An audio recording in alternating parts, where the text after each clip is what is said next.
I don't know if that answered your question. It's just, I hear the accent and I just kind of make up what you guys are saying. Will you shout pasta in any of your voices? In Ellie's voices? No. In any of them. Oh, okay. We'll have all of the characters. Okay, Vegeta. Pasta! Piccolo. Pasta! Let's see, Yamcha. Pasta! Yeah. Let's see. Corn. Pasta! And then, pasta! That's Raccoon's voice. Do you guys know I played Raccoon? Yeah, I played Raccoon and Berter and Jace in the, I played a lot of characters, actually. And let me explain that real quick. I'm sorry if you're still recording. But I played a lot of characters in the beginning of the Dragon Ball Z series. Not necessarily because I was like so awesome that I was the only person that could do it. But I was kind of the only person that could do it at the time.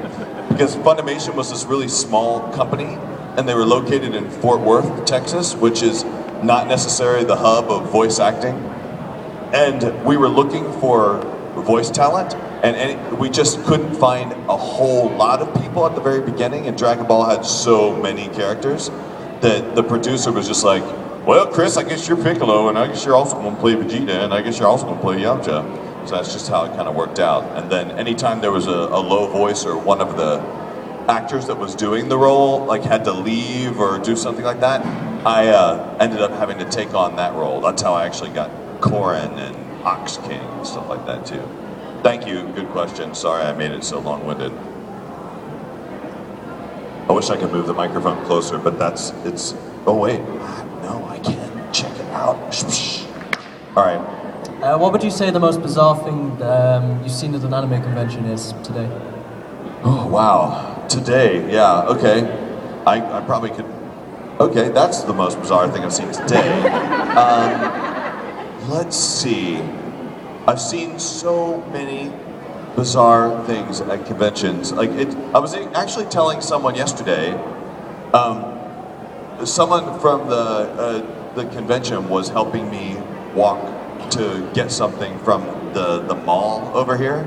And I was walking with her, and she's a really pretty girl with but bright red hair with and she had scratches all over her face, like makeup on her face, and everybody was staring at her as we were going through the mall. But it took me a moment before I realized that it was even unusual that I'm walking around with somebody dressed like that. Like, I'm so used to being around people from conventions and cosplayers that it doesn't even look weird to me anymore. It looks perfectly normal. If I was just walking around and I saw a guy dressed as Goku, I really wouldn't even be that shocked. But let's see, weird things that I've seen.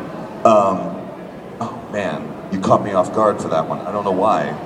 It's just not weird to me anymore. Let me think on it. The minute you sit down, I'm gonna remember exactly what it was. Thank you. Oh, yeah, I didn't do anything yet, but you're welcome, I guess. Hello. Do you get called back in to voice every Dragon Ball game, or are they just being cheap and reusing ones from the last one? Most of the time we re-record the voices for each game. In fact, it's my studio that does the recording for the voices. Sometimes they'll reuse some of the assets, but most of the time they re-record it. It's pretty cool.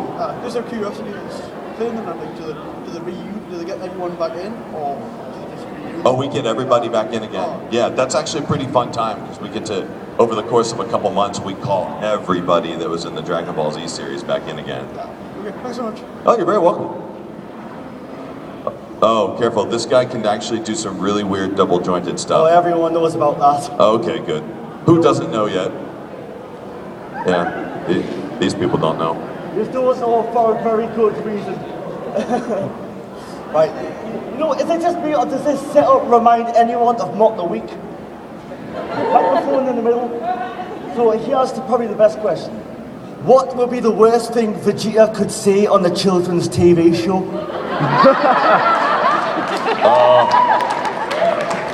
How many children are in the audience, actually? Yeah, all of you. Okay, good. Wow. let's see. I can think of so many things that he could say on a children's talk show. Don't hold back. Oh no, I have to hold back. My mind goes to very strange places. Let's see. Let's see. Hey kids, look! I have the balls right here! That's not the worst thing, but it's one of the things he could say. Very good. I think you'll probably get taken off air for that. Probably, yeah. Yeah, he probably would get taken off TV. Like, I don't think he'd have a very successful TV talk show. Or, in America, he'd probably have the most successful TV talk show of all time. I'd watch it. Yeah, I know you would. So will he. No, he wouldn't watch it. Sorry, Carl.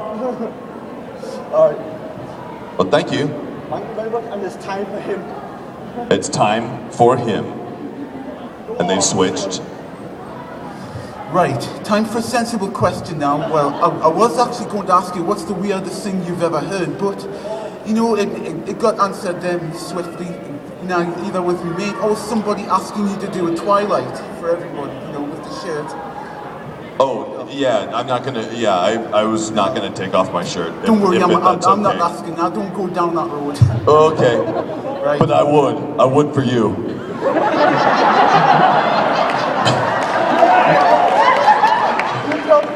I don't go down that road. I'm just kidding. Right. Is it actually true that you and is it Sean Schemmel, Goku, right? Is it actually true that you actually had to speak at exactly the same time when you were doing like the voice acting for when they did the fusion? It's not entirely true.